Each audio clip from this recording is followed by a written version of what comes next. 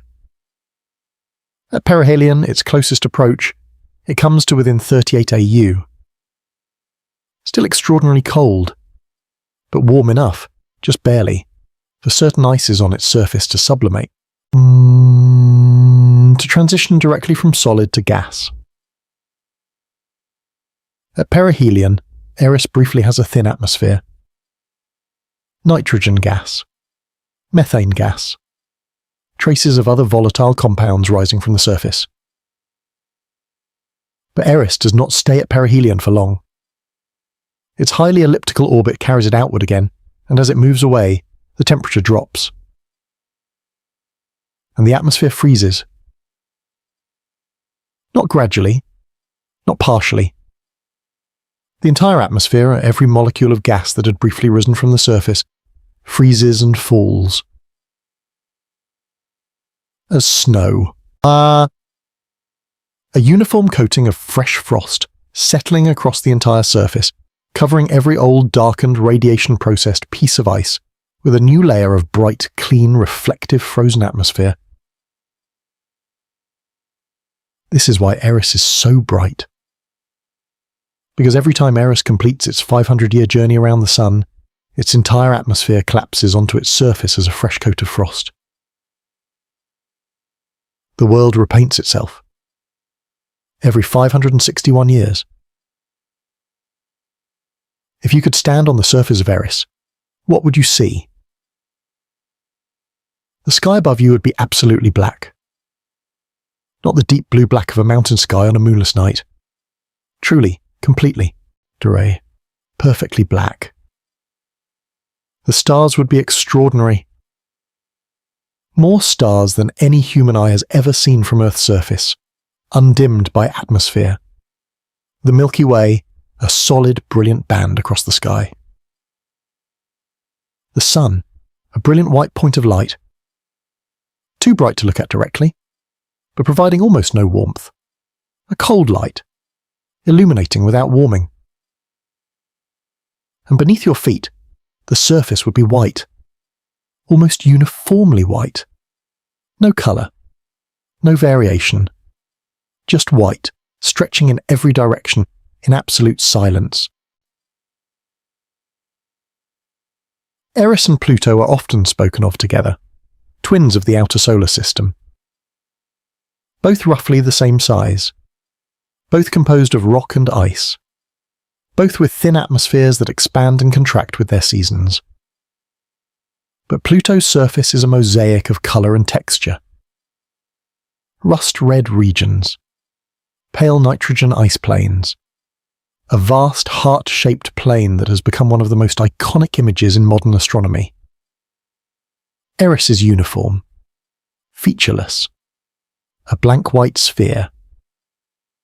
A world whose surface tells us very little, because it is constantly being covered over.